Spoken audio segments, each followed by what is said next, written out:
Assalamualaikum warahmatullahi wabarakatuh. Waalaikumsalam warahmatullahi wabarakatuh. Bismillah, alhamdulillah, wassalatu wassalamu ala rasulillah Sayyidina wa maulana Muhammad ibn Abdillah wa ala alihi wa sahbihi wa man wala wa la hawla wa la quwwata illa billah. Subhanaka la ilma lana illa ma 'allamtana innaka antal alimul hakim. Rabbi shrah li sadri wa yassir li amri wahlul 'uqdatam min lisani yafqahu qawli wahdi qalbi, amin ya rabbal alamin. Alhamdulillah summa alhamdulillah, kembali kita dikumpulkan bersama oleh Allah Subhanahu wa taala. Karena yang kita maksiati ini adalah Allah Subhanahu wa taala. Pak, sampean nyentrik tetangga sampean sama nyentrik kupingi presiden beda. Yang sampean maksiati ini adalah orang yang kelasnya tinggi, bahkan paling tinggi di Indonesia, walaupun kecil. Tapi saya tidak mukul presiden, Beb. Saya tidak nembak presiden. Saya hanya nyentrik sedikit telinganya presiden. Iya, tapi yang kamu sakit itu presiden. Fatal. Begitu pula sekecil apapun maksiat, tapi kita harus ingat kepada siapa kita bermaksiat. Allah Subhanahu wa ta'ala. Itu yang kedua. Yang ketiga, beranggapan bahwa la asra lahu fil akhirah. Maksiat yang kita kerjakan ini tidak pengaruh di akhirat. Bujuk, tidak apa-apa. Nanti insya Allah ditutup sama Allah Subhanahu wa ta'ala. Tidak mungkin diadab gara-gara bohong, tidak mungkin. Nah, ini tema yang kita bahas kemarin. Meremehkan maksiat itu ditakutkan, di situ Allah meletakkan murkanya dan menjadi penyebab kita masuk ke neraka Allah Subhanahu wa ta'ala. Apalagi kemarin pernah bilang Allah Subhanahu wa ta'ala berfirman, "Wa man ya'mal mithqala dzarratin khairan yarah, wa may ya'mal mithqala dzarratin syarran yarah." Sekecil apapun kejelekan, hati-hati Pak, dipertanggungjawabkan oleh Allah Subhanahu wa ta'ala. Yang ketiga, innallaha khabba'a awliya'ahu fi ibadih. Allah Subhanahu wa ta'ala menyembunyikan kekasih-kekasih Allah, manusia-manusia pilihan Allah di dalam hamba-hambanya. Oleh karena itu, fala tahtajiru min ibadihi ahada.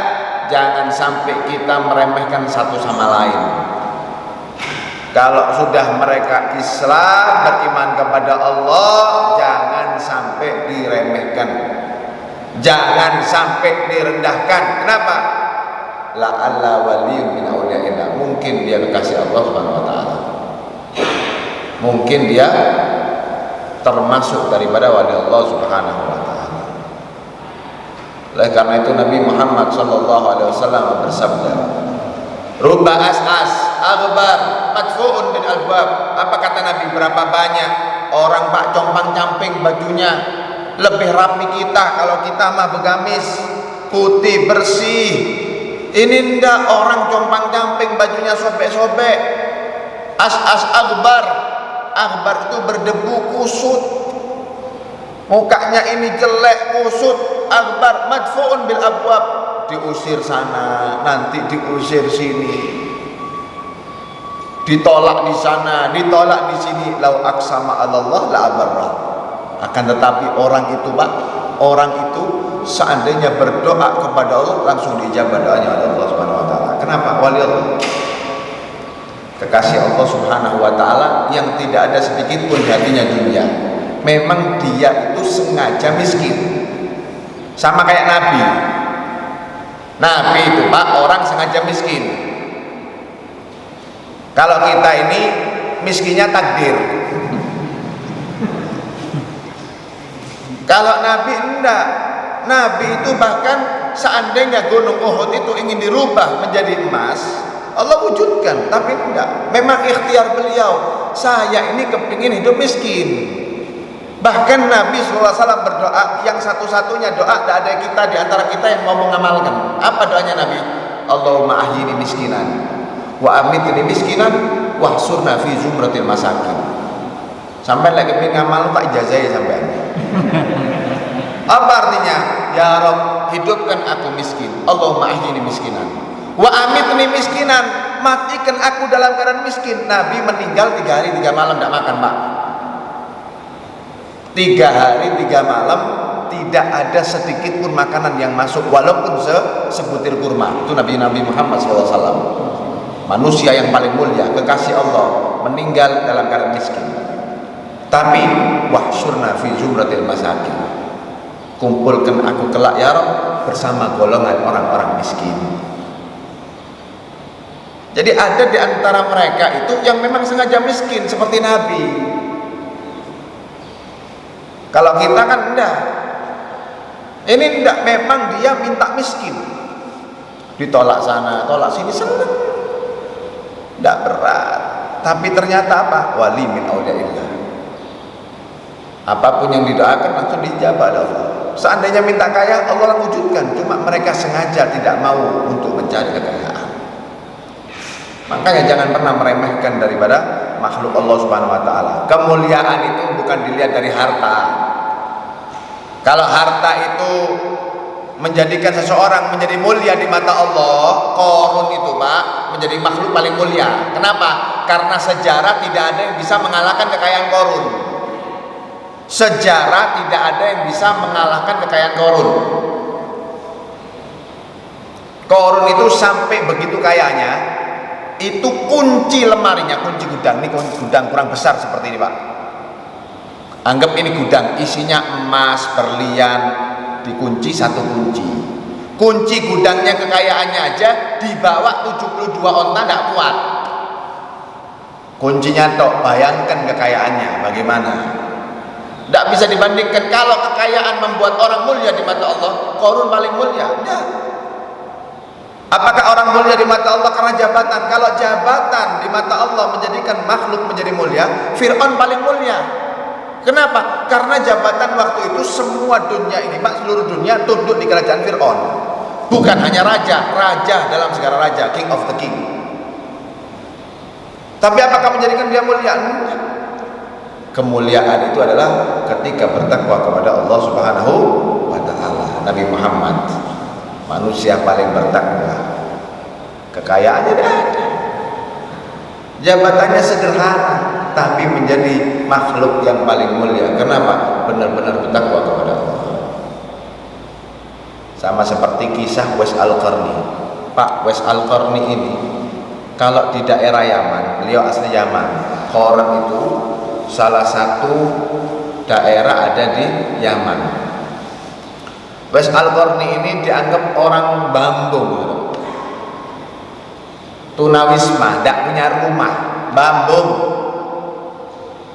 Tapi bagaimana Nabi SAW memerintahkan Sayyidina Umar sama Sayyidina Ali untuk meminta doa kepada yang namanya Uwais Al-Qarni. Wahai Umar dan Ali, menantunya ini Pak, bakal menjadi pengganti beliau Rasulullah SAW. Ente nanti kalau mendapati orang Yaman haji setelah peninggalanku, cari yang namanya Uwais Al-Qarni, minta doa sama dia, bilang aku Rasulullah kirim salam. Allahumma sholli ala Muhammad. Makanya Uwais Al-Qarni itu Pak menjadi paling afdolnya tabi'in. Jadi kita harus tahu apa itu sahabat. Sahabat itu yang pernah melihat Nabi, kumpul sama Nabi, beriman dengan Nabi sampai meninggal, itu namanya sahabat. Siapa itu tabi'in? Tabi'in itu tidak pernah melihat Nabi, tapi pernah melihat sahabat. Atau hidup di zaman Nabi, tapi tidak sempat melihat Nabi, yang dilihat sahabat. Itu namanya tabi'in. Lah ini sebenarnya Uwais ini Pak, Uwais ini sebenarnya sahabat. Dia mendapati zaman Nabi, akan tetapi beliau terhalang untuk datang ke kota Madinah. Kenapa? Karena bentuk baktinya kepada kedua orang tuanya. Beliau punya orang tua sepuh dan diminta untuk tidak meninggalkan beliau. Walaupun Uwais ingin pergi ke Madinah Riwayat yang lain, beliau sempat pergi ke Madinah, tapi Nabi melaksanakan perang Tabuk waktu itu. Tidak ada. Karena Nabi tidak ada di Madinah, Uwais pulang. Karena perintah ibunya, jangan lama-lama nak ya, pulang. Seandainya melihat Nabi jadi sahabat itu Uwais, tapi tidak melihat Nabi Muhammad. Akhirnya singkat cerita, ketika datang golongan dari Yaman, Sayyidina Umar tanya, waktu itu Sayyidina Abu Bakar sudah meninggal, Khulafa Rasyidin berikutnya pengganti Sayyidina Abu Bakar, Sayyidina Umar. Afikum minal Yaman? Sayyidina Umar tanya, ada ndak di antara ente ini yang ahlu Yaman? Ada orang Yaman ndak? Oh banyak, beberapa golongan ada orang Yaman. Oh naam, ya Imam, ya kita ini semua dari Yaman. Akhirnya tanya lagi, afikum minal Qaran? Ada ndak yang dari rombongan Yaman ini dari golongan Qaran? Lah ibarat orang Jawa. Ada yang dari Indonesia ndak? Ada. Ono sing wong Jawa ndak? Wah akeh, aku Jawa iki. Ada yang dari Qaran ndak? Ada.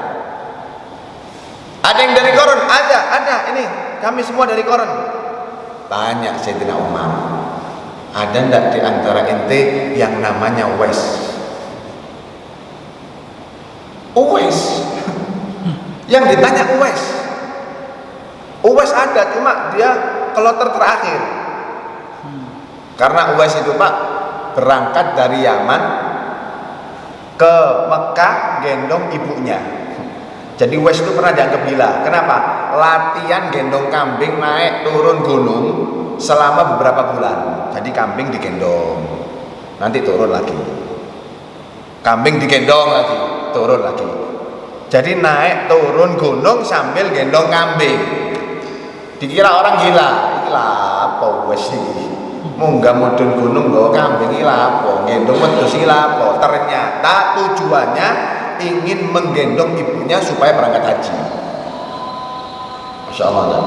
Akhirnya singkat cerita, ketika bertemu dengan Uwais Al-Qarni, Sayyidina Umar sama Sayyidina Ali menemui beliau, mengucapkan, Rasulullah SAW kirim salam kepadamu, dan kami diperintahkan oleh Nabi untuk minta doa dan minta istighfar agar dosa-dosa kami diampuni oleh Allah Subhanahu wa Ta'ala. Manusia yang dianggap rendah derajatnya tapi mulia di sisi Allah. Bahkan Nabi SAW kirim salam khusus kepada Uwais Al-Qarni. Sahabat pun minta doa khusus kepada Uwais Al-Qarni. Oleh karena itu, jangan pernah kita merendahkan daripada sesama di antara kita. Mungkin di antara kita ada yang menjadi kekasih Allah Subhanahu wa Ta'ala. Allahu a'lam bishawab.